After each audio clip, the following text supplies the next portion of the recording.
3 years ago, the president of my HOA tried to have me arrested for trespassing at the community pool. The problem? The pool was built on my land. And she had forgotten one very important detail. I wasn't a resident. I was the landlord. This all happened in Central Florida, about 40 minutes outside Orlando, in one of those clean, master-planned suburban communities with palm trees lining the sidewalks and matching beige houses that all look like they were printed from the same template. The subdivision is called Silver Palms Grove. Ironically appropriate, in hindsight.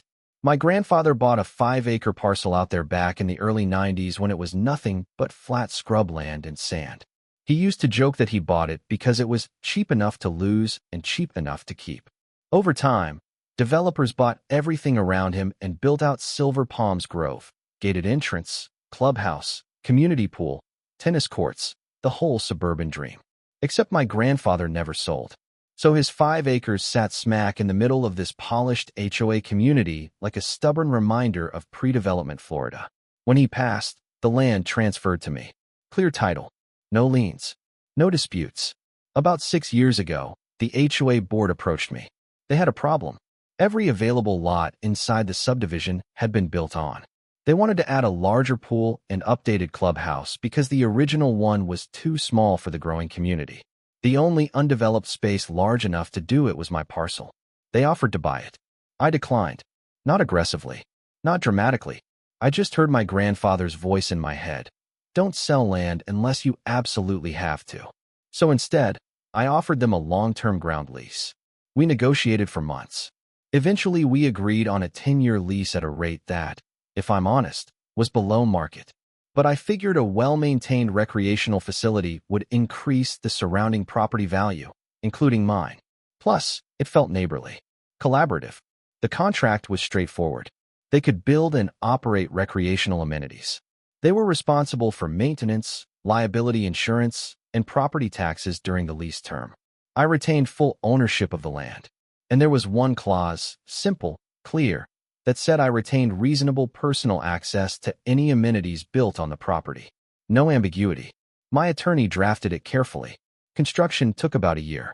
They built a gorgeous pool, resort-style, zero-entry section, cabanas, a modern clubhouse with glass sliding doors. It honestly looked great. For the first couple years, everything was smooth. I'd stop by occasionally, mostly weekday mornings. I don't live inside the subdivision, so I wasn't technically an HOA member. But I had a gate access code, and the security staff knew who I was. A few residents even thanked me. It felt healthy. Then Melissa moved in. Melissa was in her mid-40s, sharp haircut, always in tennis skirts and oversized sunglasses. Within months, she joined the HOA board. Within a year, she was president. The first time I noticed a shift was at a board meeting I attended regarding future expansions to the clubhouse. Since it was my land, I figured I should at least hear what they were planning. About 10 minutes into the meeting, Melissa paused mid-sentence and looked at me. "I'm sorry," she said, tight smile. "Are you a homeowner here?" The room went quiet. The former president, an older guy named Frank, leaned forward. "He's the landowner. We lease the property from him." She blinked. "We lease it?" Frank nodded. Melissa turned back to me. "This is a members-only meeting." I kept my voice calm. "The agenda involves construction on my property." She smiled again, thinner this time. "We'll review that." And then she moved on. It was subtle, but I felt it. Something in her tone suggested she didn't like not being the highest authority in the room. Over the next year, new rules started appearing. Key fob entry required for the pool. Guests limited to 2 per household. 48-hour advance registration. Strict ID checks at the gate. Reasonable enough on paper. The first time I showed up after the new system was implemented, the guard stopped me. "Sir, I'll need your HOA access card." "I don't have one," I said. "I'm not a homeowner. I'm the lessor." He looked confused, radioed inside, then let me in after a delay. A week later, I received a certified letter from the HOA. It stated that my previous informal access arrangement was under review and that until clarified, I should refrain from using the amenities. Informal. That word irritated me more than it should have.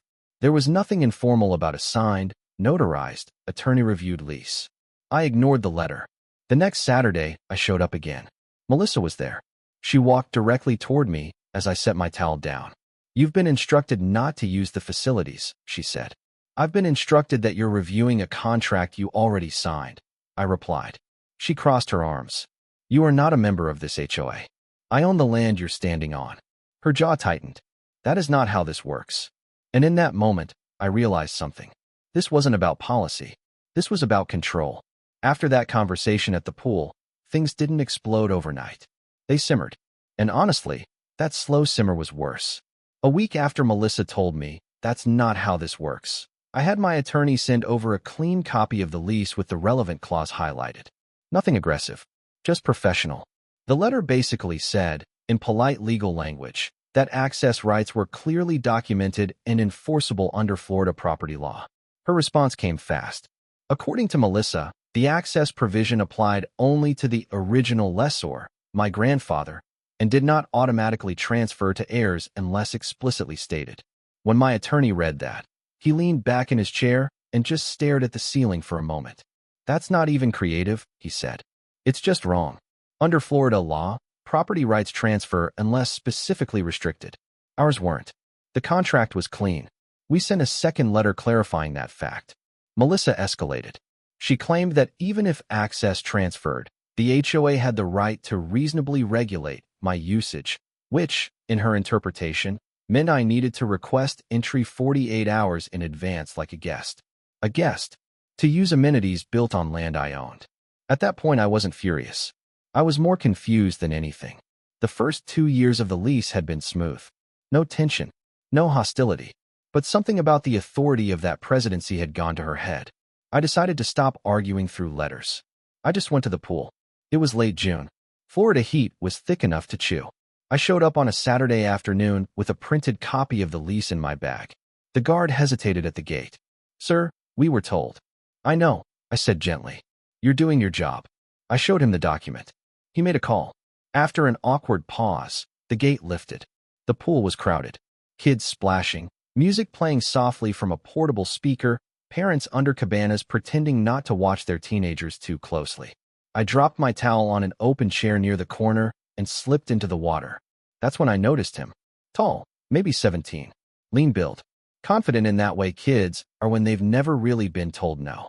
He was with 3 friends, all loud, all trying to outdo each other. He jumped in with a cannonball that sent a wall of water into my face. I blinked and kept swimming. Second lap, another splash, closer. I stopped and looked at him. He grinned. It's a pool, man. His friends laughed. I climbed out. I wasn't going to argue with a teenager over splash physics. I grabbed my book and sat down. 20 minutes later, the group wandered over. The tall kid stopped directly in front of me. You're in my spot. I looked around. No towel. No bag. I don't see your name on it, I said calmly. He smirked. This is my mom's pool. Something clicked. Your mom wouldn't happen to be Melissa, would she? His smile widened. Yeah, she runs this place. There it was. You're that guy, right? He continued. The one trying to claim the property? I'm not trying to claim anything, I said evenly. I own the land. Your mom signed the lease. He actually laughed. That's not what she said. What did she say? She said you're some dude making stuff up to get free access. Free access. I felt something tighten in my chest. I own the dirt under your feet, I said quietly. He crossed his arms. You're not allowed here. I'm banning you. I blinked. You're banning me? Yeah. Leave before I call security. He actually pulled out his phone. At this point, a few adults were watching. No one intervened. Some looked uncomfortable. Others just pretended not to notice. The security guard approached, already looking stressed. Sir, I'm not leaving, I said calmly. The kid dialed someone. Mom? He's here again. Melissa arrived about 15 minutes later. She walked across the pool deck like she was stepping into a courtroom. I told you not to use these facilities until the dispute was resolved, she snapped. There is no dispute, I replied. There's a contract. You are causing a disturbance. I was reading. My son says you harassed him. I glanced at the kid. He looked almost excited. I was swimming, I said. Melissa pulled out her phone. I'm calling the sheriff. Go ahead, I said. You can't trespass on your own property. She made the call. The atmosphere shifted immediately. Families started packing up. The music stopped. The Florida sun felt heavier somehow. Her son leaned in close. You're going to get arrested, he said quietly. This is going to be awesome. That sentence did something to me. Not anger. Not fear. Just clarity. 2 sheriff's deputies arrived about 30 minutes later. Melissa launched into her narrative immediately. He refuses to leave private HOA property, she said. He's been harassing residents. One of the deputies turned to me. Sir, I handed him the lease. I own the land, I said. They lease it. I have documented access rights. They stepped aside to read it. The younger deputy nodded slowly as he flipped pages. After a few minutes, the older one approached Melissa. Ma'am, this appears to be a civil contract matter, he said evenly. Based on this document, he has a legitimate claim to be here. We can't remove him for trespassing. Her face went red. So you're just going to let him stay? Yes, ma'am. She demanded badge numbers. They provided them calmly. And then they left. Melissa turned to me, her voice low and tight. This isn't over. I believed her. And that's when things stopped being about swimming. After the deputies drove off, the air around that pool changed in a way that's hard to describe unless you felt it. It wasn't loud. It wasn't dramatic. It was quiet, and colder than it should have been for 90-degree Florida heat. Melissa grabbed her son by the shoulder and walked out without another word. A few families who had been pretending not to watch suddenly found urgent reasons to leave. Towels folded, chairs stacked, conversations cut short. I stayed another 20 minutes, not because I was enjoying myself, but because I refused to be chased off something that legally belonged to me. But something had shifted, and over the next few weeks, that shift turned into something uglier. The rumors started first. I don't live inside Silver Palms Grove, but small suburban communities function like high school with mortgages. Word travels. Screenshots circulate. Group chats light up. Apparently, I was trying to take over the amenities. Apparently, I had found a loophole. Apparently, I was some opportunist exploiting a technicality. One afternoon, I showed up early, 9 a.m., soft Florida sunlight, barely anyone there. A retired couple was doing water aerobics in the shallow end. I nodded politely, set my bag down. The woman glanced at me, then whispered something to her husband. They got out. Didn't say anything. Just left. That bothered me more than Melissa ever had. A week later, I received another certified letter. This time, Melissa demanded proof of inheritance documentation, certified copies of my grandfather's will, confirmation of title transfer, proof of property tax payments. Basically a full audit of my legitimacy. My attorney rolled his eyes. She's fishing, he said. Should we ignore it? No. We'll send everything. Overkill. Shut it down. So we did. Clean paper trail. Certified documents. Recorded deed. Tax receipts. Zero ambiguity. 2 weeks later, another letter. She now claimed one of the original lease signatures appeared inconsistent and suggested a forensic handwriting analysis. That was the moment something inside me went still. Because this wasn't about misunderstanding. This was deliberate. She was trying to build a narrative. And then came the morning that ended it. It was mid-July. Humid even by Florida standards. I got there early again. Figured less people meant less tension. I was halfway through a lap when I heard them. Melissa's son and 3 of his friends. They spotted me instantly. Yo, it's the land guy, one of them said. They jumped in. Cannonballs. Big splashes. Laughing. I shifted lanes. They followed. One of them yelled loud enough for the whole deck to hear. Hey guys, this is the dude who thinks he owns the pool. Laughter. Then the son added, casually. My mom says he's probably mentally unstable. That one landed. I stopped swimming. Water dripping down my face. Heart steady. Something inside me just settled. It wasn't rage. It was clarity. I climbed out without saying a word. Grabbed my towel. Sat down for a moment. Watched them splash like they'd won something. And I realized something simple. I didn't know these people generosity. That afternoon, I called my attorney. Pull the lease, I said. There was a pause on the other end. You're sure? Yes. We reviewed the contract carefully. There it was. A clause requiring the lessee to maintain respectful relations with the lessor and refrain from harassment, defamation, or interference with the lessor's rights. Between the police call, the rumor campaign, the false accusations, the harassment, there was more than enough evidence of material breach. Under the contract, I could terminate with 90 days' notice. So we sent the termination letter. Certified. Clear. 90 days to vacate. Remove any structures they wished to retain. Anything remaining after that became mine. The response was immediate and nuclear. Melissa accused me of retaliation, threatened lawsuits, claimed I was destabilizing property values. hinted at reporting me for fraudulent land claims. My attorney responded with a detailed timeline of her actions and gently reminded the board that knowingly filing false reports could create legal exposure. That's when something unexpected happened. The rest of the HOA board finally woke up. Apparently, there was an emergency meeting. I wasn't there, but Frank, the former president, called me afterward. They didn't know the full picture, he said quietly. Not the sheriff report. Not the letters.